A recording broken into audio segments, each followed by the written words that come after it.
Hello everyone, আসসালামু আলাইকুম। এই ভিডিওতে আমি আপনাদের সাথে তুলে ধরার চেষ্টা করছি বাংলাদেশে এখন পর্যন্ত যতগুলো ব্যান্ডের বাস সার্ভিস দিয়ে যাচ্ছে তার চাইতে সবচেয়ে মোস্ট পপুলার বাস হচ্ছে হিনু 1J সিরিজের এই বাসগুলো। বাংলাদেশে হিনু সিরিজের এই বাসগুলো এমন একটি ব্যান্ড, এই বাসগুলোর অন্তত ডেড বডিও 20 বছর যাবত সার্ভিস দিতে পারে। বাংলাদেশে এই হিনু 1J বাসগুলোর আগমন ঘটে 2001 কিংবা 2 সালের দিকে। এই বাসগুলো আমাদের দেশের সর্বপ্রথম কম্ফর্টলাইন পরিবহন কিংবা শ্যামলী অ্যানা ট্রাভেলসের হাত ধরে আমাদের দেশে আসে। তবে আমাদের দেশে 2001 সালের শেষের দিকে হিনু 1J সিরিজের বাসগুলো আসলেও হিনু মোটরসের পথ চলা শুরু হয়েছিল 1985 সালে। হিনু 1J বাসগুলোর মূলত সেসিসের দাম হচ্ছে 56 লাখ টাকা এবং বাসের বডি সহ নির্মাণ করতে সর্বমোট নন এসিতে কনভার্ট করলে 80 লাখ টাকার মতো খরচ পড়ে। অর্থাৎ হিনু 1J সিরিজের এই বাসগুলো যদি নন এসিতে কনভার্ট করেন তাহলে 80 লাখ টাকার মতো খরচ পড়বে এবং যদি এসিতে কনভার্ট করতে চান তাহলে 1 কোটির মতো খরচ পড়বে। এছাড়াও বাংলাদেশে হিনু মোটরসের আরেক ব্র্যান্ড যেটি হচ্ছে হিনু RM2, যে মডেলটি আমাদের দেশে বেশ জনপ্রিয়, যদিও এই ব্র্যান্ডের বাসগুলো বর্তমানে আসা আমাদের দেশে একেবারেই বন্ধ হয়ে যাচ্ছে। শ্যামলী অ্যানা ট্রাভেলসের বহরে যে হিনু RM2 বাসগুলো রয়েছে সেই হিনু RM2 বাসগুলো কিন্তু বাইরের দেশ থেকে ইনপুট করে আমাদের দেশে আনা হয় এবং সর্বমোট খরচ পড়েছিল 1,75 লাখ টাকার মতো। এবং পরবর্তীতে এই হিনু RM2 বাসগুলো শুধুমাত্র জাপান থেকে সেজিসটি নিয়ে আসার পর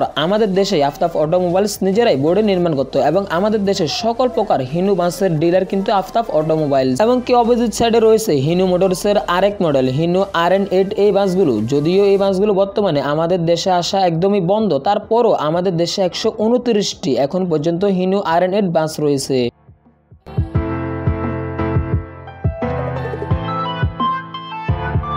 তবে আমাদের দেশে এই হিনু RN8 বাসগুলো তেমন একটা সুবিধা করতে না পারলেও এই বাসগুলোর হর্স পাওয়ার ছিল 285 এবং কি এই বাসগুলোর দাম হচ্ছে 1,80 লাখ টাকার মতো। তবে আমাদের দেশে হিনু RN8 কিংবা হিনু RM2 বাসগুলো আসা একেবারে বন্ধ হয়ে গেলেও আমাদের দেশ থেকে কিন্তু এখনো জাপান থেকে আমাদের দেশে হিনু ইসুজু এবং কি হিনুর বিভিন্ন মডেল আমাদের দেশে এখন পর্যন্ত বেশ লং লাস্টিং ভাবে সার্ভিস দিয়ে যাচ্ছে। তবে যদিও এখন সারা বিশ্বে হুন্দাই, ম্যান, স্কানিয়া, ভলভোর মতো বিভিন্ন ব্র্যান্ডের বাসগুলো বিভিন্ন দেশে সার্ভিস দিয়ে যাচ্ছে, তবে তারপরও সারা ওয়ার্ল্ডের ভিতরে জাপানের এই হিনু 1J বাসগুলো কিন্তু রেকর্ড করেছিল। অর্থাৎ যেখানে একটি হিনু বাস 1 যোগেরও বেশি সার্ভিস দিতে পারে সেখানে কিন্তু হুন্দাই, ম্যান, স্কানিয়া এই বাসগুলো কিন্তু ঠিকঠাক মতো আগের মতো সার্ভিস দিতে পারে না।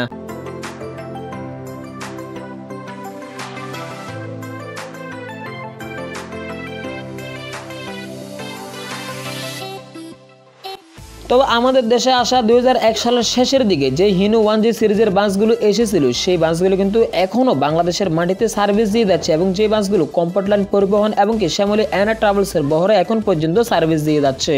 অর্থাৎ কম্ফর্টলাইন কিংবা শ্যামলী অ্যানা ট্রাভেলসের হাত ধরে আফতাব অটোমোবাইলসের মাধ্যমে যে বাসগুলো হিনু 1J সিরিজের সর্বপ্রথম এসেছিল সেই বাসগুলো এখন পর্যন্ত কিন্তু প্রায় 23 বছর যাবত সার্ভিস দিয়ে যাচ্ছে।